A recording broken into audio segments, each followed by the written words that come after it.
Geek to me radio, da da da da da da. Domo arigato, geek to me radio, da da da da da da.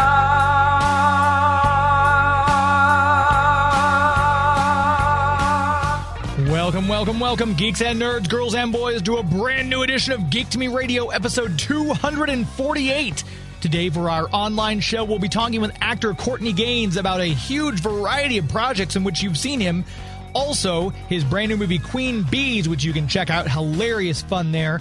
We'll talk about his work in video games, other movies, and more. Stand by. We're talking TV, comics and movies, and video games. And if you don't know Star Trek from Star Wars, we'll try to explain. There are 12 doctors for Hogwarts houses, one ring rules them all. To be the greatest Pokemon master, you must catch them all. You must catch them all. Try to catch them all. Gotta catch them all. Gotta catch them all. And for those of you who might be finding this show for the first time, welcome to Geek to Me Radio. I'm your host, James Enstall. Each week we try to bring you a new guest or two from the world of pop culture, be it video games, comic books, movies, television shows, whatever it might be. And this week we have a special guest who I'm no stranger to. A lot of TV and movie appearances from this gentleman, and a brand new movie out called Queen Bees that we're going to talk about. Let's dive in. Right now we're talking to actor Courtney Gains, just a litany of fantastic projects throughout his 30 years in show business. We're going to dig into a little bit of that, and we're talking about Queen Bees, brand new movie out as of June 11th, and more. Courtney, how are you? Good, thank you. Absolutely. Thanks for the time. What an impressive career. When you look back on it, it's got to be, I would think, from an artistic standpoint, as you look back, almost surreal to think about the projects you've been in and the various people you've worked with throughout your career. Yeah, I agree. Sometimes it does appear very surreal, and especially, you really think about it. It's been one job at a time. It's not been like I'm like an A-list actor where I have a pile of scripts sitting at my bed that I have to then choose one. It's really been, one gig at a time. And to me, to reach the 100 film and television mark, to me, was a milestone that I'm pretty proud of. I can imagine. When you look back, do you have, if you could go back and talk to yourself, let's say 20 years ago, what would the advice 2021 Courtney Gains would give to 2001 Courtney Gains? Let's see. I think probably the only quote unquote regret I've had in any way, and even that I don't 100% regret, was after I had a really good teenage run in the 80s, and when culminating with Memphis Belle. And I think I thought I had arrived at that point, that I didn't have to work as hard. And I started a band and a production company, and I kind of took my eye off the ball probably at the worst time to do so. I was getting really good auditions, but I wasn't really showing up and doing the work. And it wasn't until I had a kid, not too shortly thereafter, that I got serious again and was like, I got to get back to work. I got to keep a roof over this kid's head. And that's when I really started my TV run in the 90s. And you talk about the music. You've got the band Ripple Street, and you've just very recently released a solo album, Acoustic Gains. So you didn't give up the musical aspect. It just kind of didn't become the focus. Is that kind of where it was? Well, it was kind of like, I had the first band I had was this acoustic band, as a matter of fact, called The Gathering. And we had done well in LA. We had played we had really good following in LA on both the east and west side. And what happened was, as I got into this idea of having a kid, I was like, y'all need to get serious. Like, we got to hit the road or I'm out. And people were not willing to quit their day jobs, which I can understand. But I was like, well, then I got to go back to my day job, which is the thing that I know that pays the bread and butter. And that kind of dissolved that project. But I never stopped doing music. I've had various projects. And then, recently, really particularly, I think the COVID year kind of got me off my butt. I'd been talking about doing a acoustic record for a long time. And so that really was the catalyst. And our third single on that, Acoustic Gains Volume 1, just came out last week, called Let It Ride. And that just actually got picked up in a film, indie film I did during COVID called My Redneck Neighbor. And I was like, who do you think played the redneck neighbor? Let me think about it. I'll get back to you with the answer. Hold on. I got to go. But that's great that kind of you can combine the movie and the music aspect of it in that particular sense. That's got to feel very rewarding. Whenever I can do that, that's a lot of fun. I've had various songs I've either written for movies or people just put one of my songs in the movie. And probably the best culmination of that was a movie called Benny Bliss and the Disciples of Greatness. I was also a producer, but it was a rock and roll movie with an anti-technology message, a comedy, and it all culminates at the end in a vortex in the desert where we literally do a 30-minute set live, and all the guys in the band are all pros, and no punch-ins, nothing. And I wrote 4 of the songs in that film. So wow, that was probably the best example of me getting to do something on a music level. It was a lot of fun. And it's interesting you talked about, COVID kind of getting off your butt. It's amazing the amount of creative people, voice actors, musicians who I've spoken with who that's kind of, I think it's that creative element in their brain. COVID kind of made them laser focused on this is what I want to do. I want to create something. I want to make sure this is still going. And it's kind of funny how the creative people just took COVID as a way to double down on their aspirations in their career. Yeah, and it just made me look at my mortality. You know what I mean? Yeah. I was at a vulnerable age for COVID, and I was like, hey, man, who knows? And honestly, my prime motivation for doing this acoustic thing is to leave it for my son. That's really, I got to say, the prime motivation. Yeah. Yeah. And then the body of work you've had, obviously, in film, too. Queen Bees, which we just mentioned, out as of June the 11th. What a cast. Again, some of the people you've worked with throughout your career, but this one, Ellen Burstyn, James Caan, Anne Margaret, Jane Curtin, Christopher Lloyd again from your Back to the Future days. That had to be, again, a lot of fun to see that cast list and be like, I'm in this movie. It had to be a great moment. I got to work with all the women, Jane Curtin, Anne Margaret, Loretta Devine, and Ellen Bernstein, and it was just a joy to get to work with them and to watch them work. I love watching good actors work, and they're all great in their own way. And it was a lot of fun. I just had a cameo in it, but to get to work with those, when am I going to get a chance to work with Anne Margaret again, right? I mean, that's right. An amazing. She was a lot of fun, and Jane Curtin, original Saturday Night Liver. I mean, come on. Yeah. Their comic timing is just incredible, and it was just great to work with them. And I was surprised, honestly, that I made the trailer and all of that, but it turned out to be a funny scene in the movie, and it turned out to sort of be a linchpin in the story where this guy tries to rob them and, stand up to him and take him out. It's sort of this bonding moment for the girls. So it ended up being a memorable moment, which is nice. How long did that film or did that scene take to film? Because it's there's fight choreography, there's lines and everything. How long were you working on that particular scene when you started filming it? We shot it in a day. Okay. And like I said, the first part of the day was they had a scene sort of before me inside the cafe, which I'm just observing them looking for this opportunity. So the first half of the day, I just sat there and watched them work. So that was really great. I mean, one of those things you couldn't buy, to get to watch these iconic actresses do their thing. And then the second half of the day, it was my turn to get to work with them. So it was a lot of fun. And another project you've got coming out is River, another film, which these indie films have been popping up. They've been surprising me more and more with how good they are against some of the, people throw the big budget box office hits, but the indie films, I think more and more people, I'm not sure if it's because they're on the streaming services and digital, but they seem to be more people gravitating towards films like this one. So talk a little bit about filming River and your thoughts on indie filmmaking. We'll pause right there, take our first commercial break, come back and continue chatting with actor Courtney Gains. Please stand by.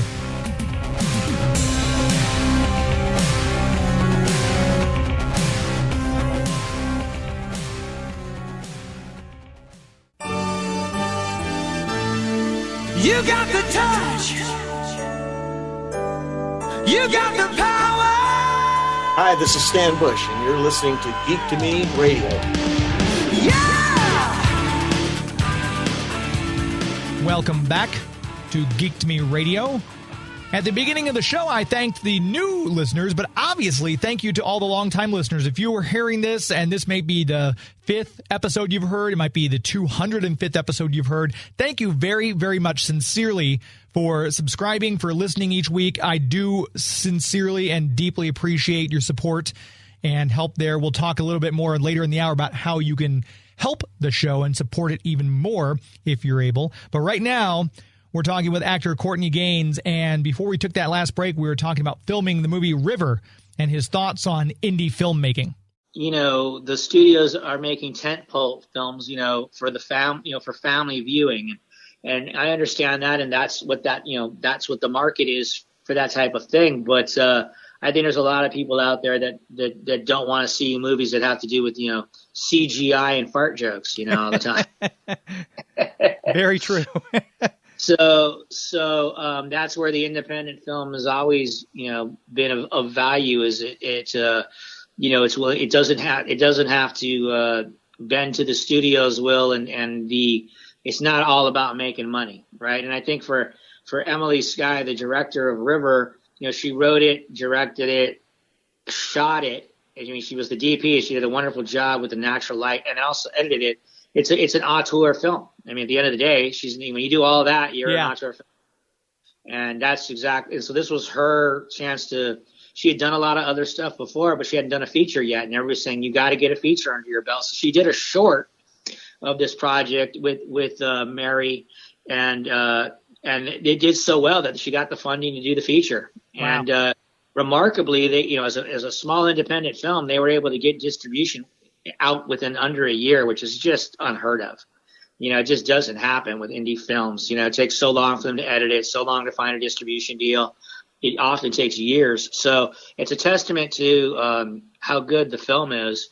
And I had a joy working on it, and it was it was only 5 people, only 5 actors in the film. Yeah. So, and I play a character named Dr. Michael Glenn, who, because of it being only 5 people, almost plays multiple roles. He's very close to the lead girl who loses her mother. So he's sort of like the surrogate father friend. And then he also owns the antique shop she works in. So he's her boss, but he's also the local town psychologist. And so he ends up doing therapy with her because she starts having time gap losses, doesn't know where she's going, where she's been. And so he starts to try to work with her there to help her. But it's a very nice departure of a character for me, a more mature character, a earthy, compassionate, loving character. I don't always get to play those roles, so it was a lot of fun. And I was looking, you've got literally 10 projects either in post-production or currently filming, so it sounds like you are incredibly busy. Some of them, sometimes when they're in pre-production, you're signed on to do the project. You don't know when they're going to come out, when they're going to get made. So there's a lot of them that have been waiting around for. And then there was a lot of projects in post, and now they're all, they're starting to come out. And so Queen Bees I did like 2 years ago. So Queen Bees is now out. And then another movie, a little horror film called Await the Dawn. Even though it said it came out earlier, it really didn't come out in the States till last week on Amazon Prime. So that was a surprise for all of us. That's got Dee Wallace and Vernon Wells and myself in it. So you can see that on Amazon Prime. Rivers coming out today, July 13th. And then a movie I did over 2 years ago called Charming the Hearts of Men, a movie set in the 50s about the woman who played the role of getting the word women put in the Civil Rights Bill. And it's a very cool project. I play the owner of the restaurant she works at, Mr. Spratz. But that's what I was. You start getting 50, you start becoming the store owner, right? The sheriff, the psychologist. You have to have a career at 50. You better have a career, right? Exactly. And no point of you being in the movie, basically. So. And looking back on when you got your start right out of the gate, 1984, Children of the Corn, playing Malachi, but then just constantly feature after feature, Back to the Future, Can't Buy Me Love, The Burbs, again, alluding to, as I said earlier, all the amazing talent you've gotten to work with. When you think back about your past projects, what can you identify? I always love to ask actors, someone who you learned the most from that kind of shifted your perspective on acting early on. Oof, that's really tough because I mean, my third film, a film people don't talk a lot about, that was a very, very funny little film called Lust in the Dust. I got to work with a ton of real veteran actors on that. Lainey Kazan, Tab Hunter, Cesar Romero, Jeffrey Lewis, the late great Divine. I would say that one was the one that had the first impact, because I was the first film. The first two I was working with a lot of young actors, Hard Bodies and Can't Buy Me Love. That was the first time I worked with a bunch of veterans. I stayed another 2 weeks just to watch them all work. Wow.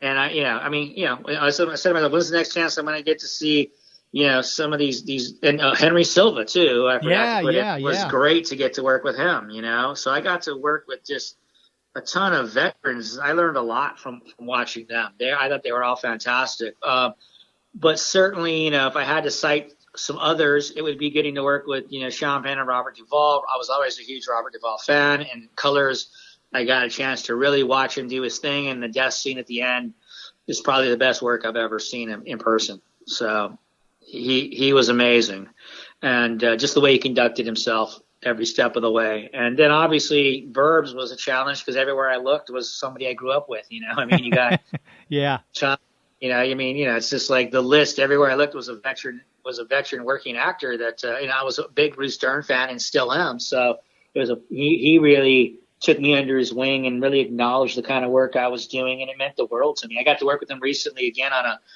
indie film called Hellblazer, a little horror film that I don't know when's going to come out.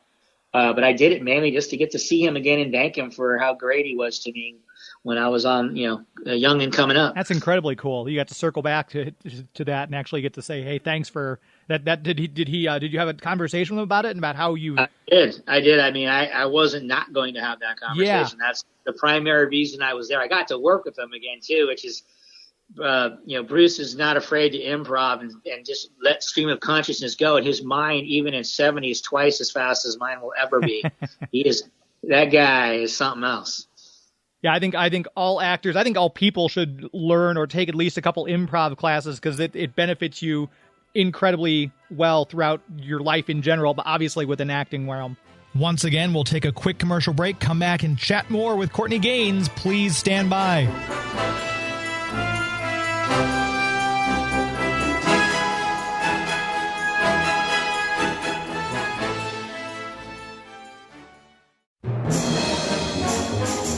Hi, this is Bobby Costanzo, and you're listening to Geek to Me Radio.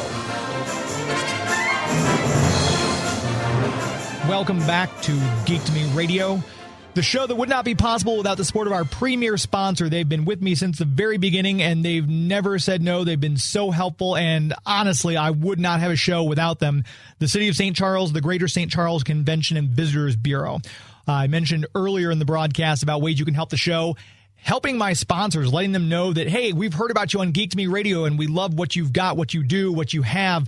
Help the City of St. Charles. Just go to the website. That's an easy thing to do. Go to the website, discoverstcharles.com. Click around and see all the cool things there are to do. We just wrapped up the bicentennial celebration for Missouri. The state of Missouri just turned 200, and they had a lot of events going on down there in Frontier Park. I took part in a reenactment of a dueling legislation. I played the first governor of Missouri, Alexander McNair, and you can see a picture of that on my Instagram at Geek to Me Radio.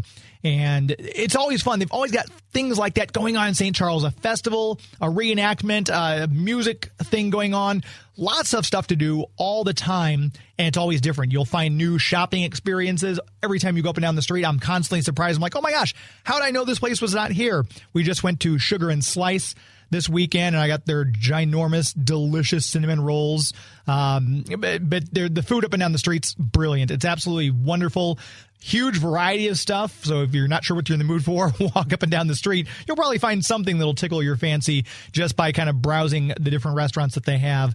And we mentioned the shopping experiences too. If you're looking for something unique for a gift or something you want to support a small business, which is so important nowadays, especially, get out and check out the streets of St. Charles and the Main Street St. Charles, especially with all the shops they have up and down there. Go to the website. If you're from out of town, maybe you want to check out someplace new, plan a trip. If you're local but you haven't really explored, start with the website, discoverstcharles.com. That's discoverstcharles.com. You'll be very glad you did. And as we always say here, it's an historically good time.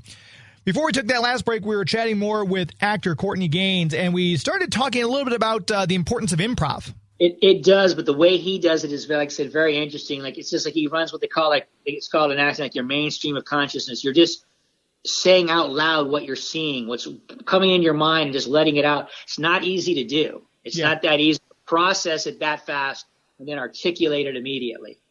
It's not that easy, and he's a master of it. Yeah, that's another thing I think Robin Williams had, was just that ability, like just stream of conscious. Yeah, no, that's why he was a genius. Because he could, and not only that, he could be setting up a joke at the same time. You know, it's like 3 steps ahead. You know, right. And all the TV work you've done, Starman, 21 Jump Street, Superboy, Seinfeld, Alias, you've kind of run the gamut through movies and TV. I don't think there is a genre, comedy, drama, horror, sci-fi, thriller, that you haven't worked on. Am I correct in that assumption? Yeah, and you know, that's what I take a lot of pride in that, and that was really something after this, you know, success of Children of the Corn, I didn't want to be stuck in that role, so I made a real conscious choice to not do the same thing twice in the 80s, and that served me well, kind of, and that's, you know, what I've set out to do ever since. Is there's no, you know, if you're a star and you're carrying movies and you have that ability to get butts and seats, you kind of get pigeonholed into doing a certain thing, you know. Mm-hmm. But being that I'm more of a supporting actor, it's given me a lot of latitude to audition for things that maybe somebody didn't think I could do, but then I go in there and surprise them and get the job, you know? Absolutely. And video games, voiceover work in video games is always fascinating because actors always have very different takes, very different ways that they enjoyed it or didn't enjoy it. Wing Commander 3, we literally, on my live radio show, we just had Francois Chow. He was also in Wing Commander 3. Oh, wow. You were Lieutenant Ted Radio Collins. Well, how did you find working in the voice world for video games? Did you enjoy it? Was it something you would jump at the chance to do again? Yeah, so actually both the projects I did were both groundbreaking projects, and I'll tell you why. But so one was Wing Commander 3 and the other one was LA Noire, and really they weren't voiceover jobs. They were actually acting jobs, and I'll explain why. But so Wing Commander 3 was the first video game, CD-ROM game, to actually have enough RAM in it to have human beings. So that was interesting, but there was really weird limitations to that. Like, all the sets were green screen, and we couldn't move like left to right on camera, because if the camera moved, the whole set would move. So we could only move like sort of forward and back, and even then, not a lot. So it was on green screen the entire time. I kid you not that I saw green in my eyes for like 2 weeks after the project was done. It was just that it literally burned into our retinas. There was a really interesting challenge on that role, playing Radio Rollins. One of my the thing about that project was it had I'd never done a project. None of us had ever done a project where it had all these alternate endings, right? If you choose this, it goes that way in the game. If you choose this, so the script was really, really thick, and they had to shoot all these alternate endings. But my character was the guy who did the briefings before and after all of that too. So they literally gave me my own set with my own camera crew, where I had to do teleprompter stuff because I had so much dialogue. It was like a book by itself. And they gave me 2 days, and I knocked it out in a day and a half. And the crew loved me because they got paid for 2 days, but they got to go home early. So I was the hero for a day. And that's one, obviously, when you're doing that kind of work, you're not in a booth or on stage, you're not sharing it, but you do have a credit now with Mark Hamill and John Rhys-Davies, which is very cool. No, I did. I mean, I did work with Mark Hamill. Did you really? A lot. Yeah, and Mark was great. My son always regrets being too young to remember. He got to go in his trailer, and he had all these, big Star Wars fan, my kid. And so Mark Hamill, and he was too young to remember sitting in the trailer and watching like the original Simpsons TV shows, because he had like a tape of like the originals. And he's like, I didn't, we didn't have cameras back then on our phones. Wish I had taken a picture with him and Mark Hamill when he was like 6. Yeah. Mark couldn't have been a nicer guy. And we got to work. That was the first time I got to work with Malcolm McDowell too. He came in for a day, and he's now I have the same manager as him, and we've gotten to know him a little bit. But I'd never seen a guy step on a set and take over.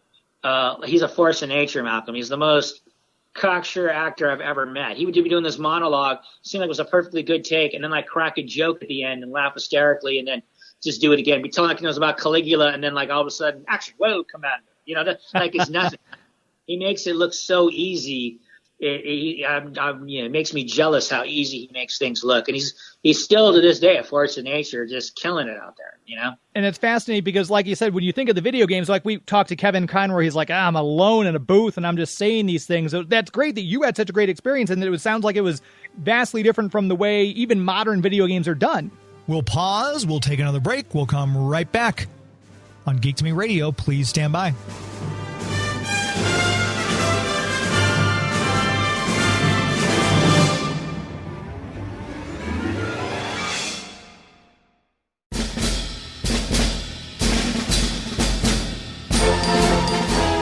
Hi, this is Robert Hayes, and surely you can't be serious, but you are listening to Geek to Me Radio.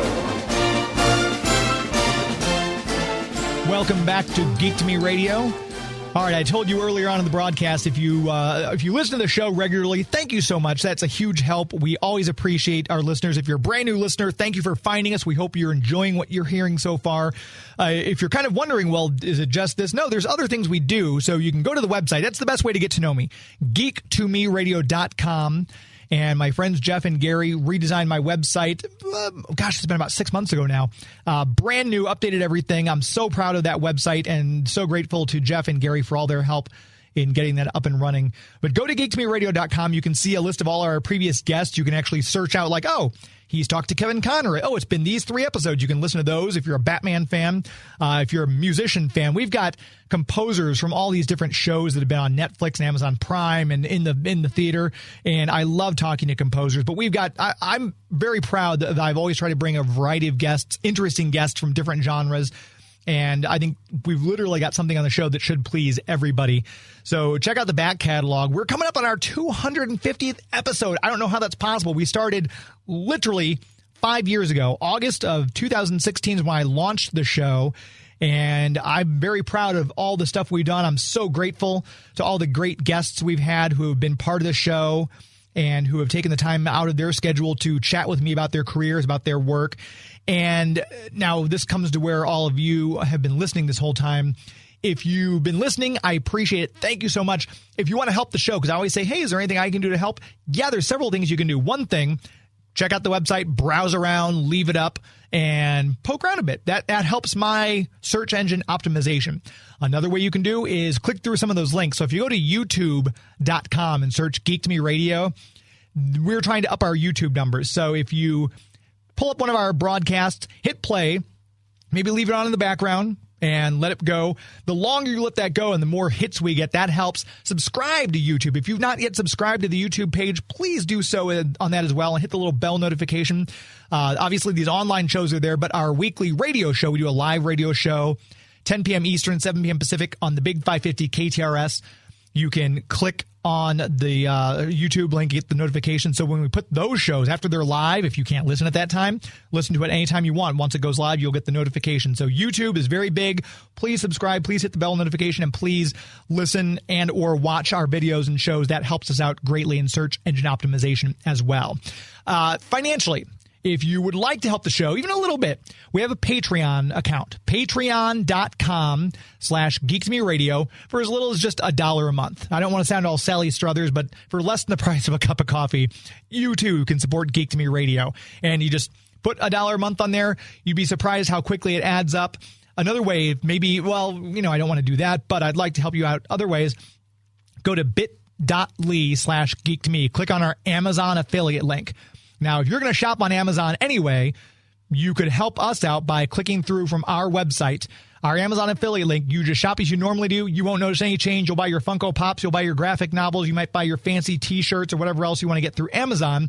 Maybe you've got children. You're buying a baby monitor. You're buying whatever you're buying, diapers, formula through Amazon. If you click through from Geek to Me Radio first, we get a small portion of that sale. You don't pay anything extra, but it just helps us out because you click through our Amazon link, and that's a great way to help us as well. Obviously, give us a follow on Facebook, or I should say like the page on Facebook, facebook.com/geek-to-me-radio. And, of course, if you follow us on Instagram and Twitter at Geek to Me Radio on those platforms, any interactions there, like our stuff, comment on our posts and everything like that. That also helps us out. So these are just a few ways you can support Geek to Me Radio, and we do sincerely appreciate your listening. Also, last thing you can do, whatever podcast platform you're hearing this on, if it's SoundCloud, if it's Stitcher, if it's Apple Podcasts, if it's Google Podcasts, if it's Anchor.fm, leave us a 5-star review. That really does help us out. It's a little thing. It just takes you can just put a 5-star review and say, hey, great podcast. Love the episode with Courtney Gains. That helps us out immensely. That's something you can do. It take 2 minutes out of your day to do. We'd appreciate that as well. So, all right, that's the end of my sales pitch. Thank you very much for listening. Thank you. Really, I sincerely thank you for supporting the show. We're going to take a quick commercial break, come right back, and continue chatting with actor Courtney Gains. Please stand by.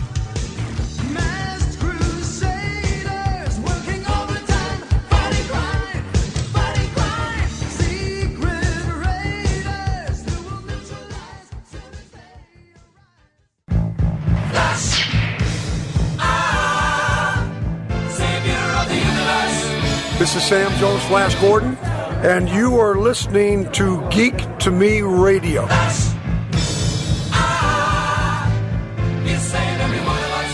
And we're back to Geek to Me Radio.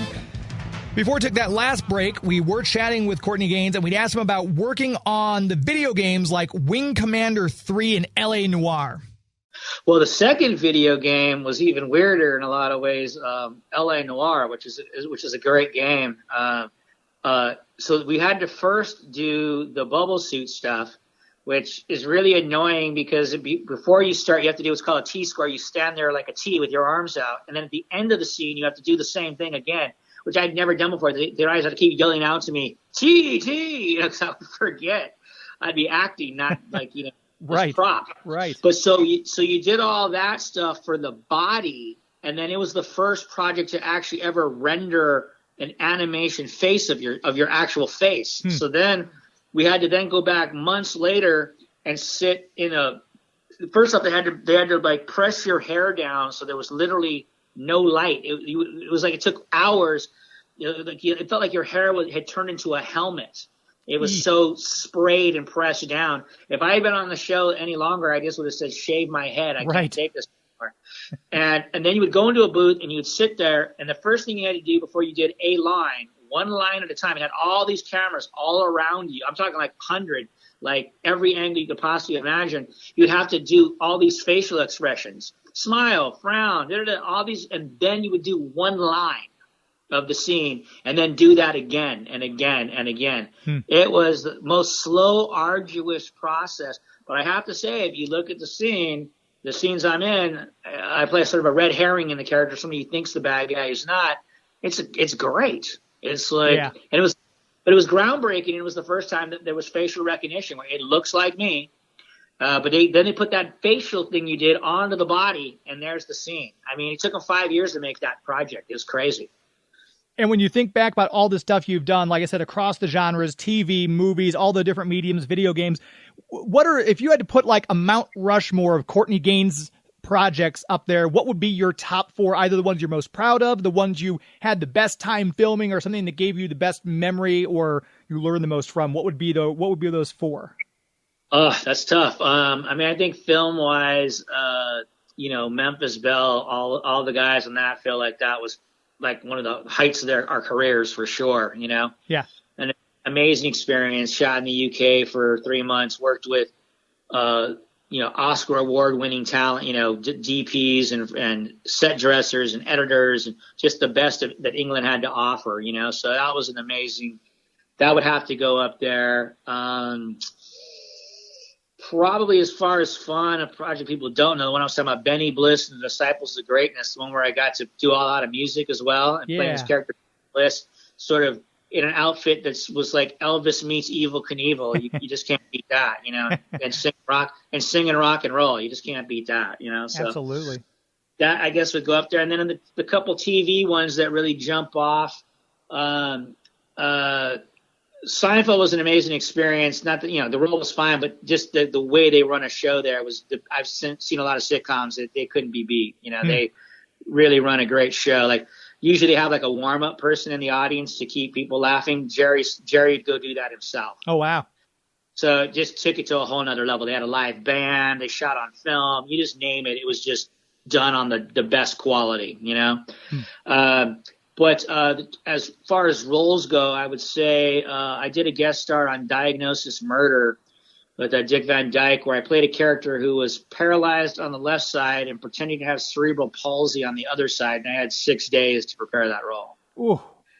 So that was in less than 24 hours to audition that character. So that was a wonderful challenge, and I'm proud of that job. And then I'd say the last really good guest star that I did, which was a Criminal Minds, that I played a character that you think's the unsub, but he's really, he's got, you name it, he's got it. He's got homelessness issues. He's got PTSD flashbacks going on. I mean, like, it was one of the most complicated and difficult characters I've ever done, and I'm proud of the work I did on that. And again, you can catch Queen Bees on digital. If you missed it in theaters, it's on digital. You can get it there. River coming soon. And again, we have those other projects. We'll put links to these in the show notes if you want to make sure you check those out. Nearly 30 years in the business and probably at least another 30 to go, wouldn't you say, Courtney? Wow. Yeah, that would be interesting. I'll be like, what's my line? Well, you said you have to be a career. You have to be a psychologist or a storekeeper. So I guess when you're in your 80s, maybe you'll be the person getting mugged by a biker in King Bees. Who knows? Well, this is for Loretta Devine. Take that. This has been a blast to talk to you. Happy early birthday, too. I know you've got a birthday coming up in August, so happy early birthday. Where can people keep up with you on social media, websites, things like that, if they want to keep up with you and find out more about your career? Excellent. Well, thank you for the birthday wishes. Facebook and Instagram are the ways to keep up with me. They're in my name. I say if you find more than one Courtney Gains on Facebook, mine will have all the current stuff on it. You'll know it's mine. So perfect. Again, thanks very much for your time. Continued success to you, and hopefully we can have you back on at some point. Great talking to you. Take care.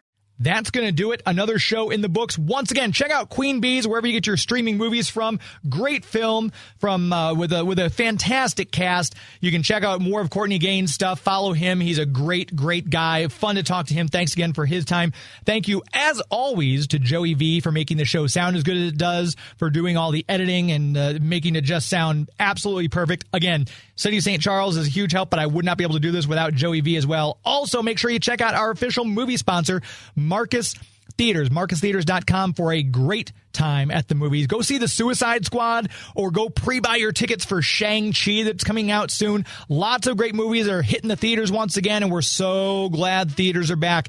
If you are wanting a great time at the movies, you can even do a private cinema at a Marcus Theaters location. Go to the website, marcustheaters.com, find the Marcus Theaters or Movie Tavern location closest to you, and you can get all the information on renting your private cinema. You can check out movie reviews. You can buy your tickets right there online. And also, I recommend downloading the Marcus Theaters app for your mobile phone or smart device. That way you can find the theater closest to you when you're out and about, order your concessions, and buy your tickets right there through the app, so they're ready and waiting for you when you arrive at the theater for a more contactless experience.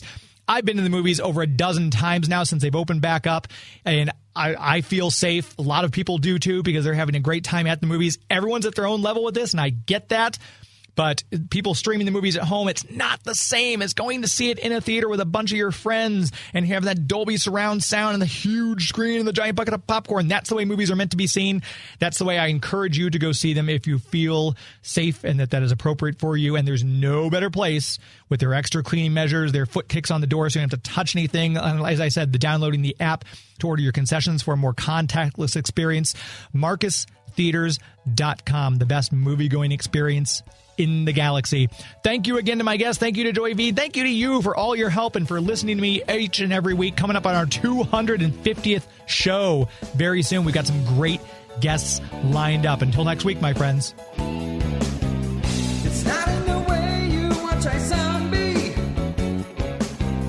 It's not in the way you watch The Flash. It's not in the way you love Scotty Young Arts.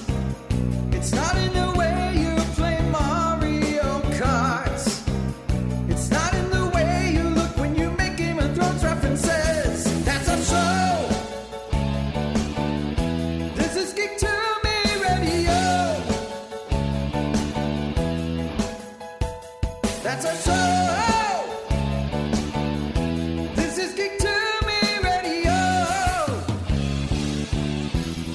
Thank you, Brandenburg. Good night. Hey kids, are your parents about to buy you a shiny new toy from Amazon? Hi, I'm Chucky. Wanna play? Well, don't be selfish. Share some of that money with us. Before going on Amazon, make sure to type in bit.ly/geek2me in the web browser. It will look just like Amazon.com, except it'll say referral Geek to Me Radio up top. And then when you check out, a tiny percentage will go to support the show without costing you 1 cent more. So before your parents get you that gizmo, gadget, or widget, make sure they type in bit.ly/geek2me in the web browser. Bit.ly/geek2me. Bit.ly/geek2me.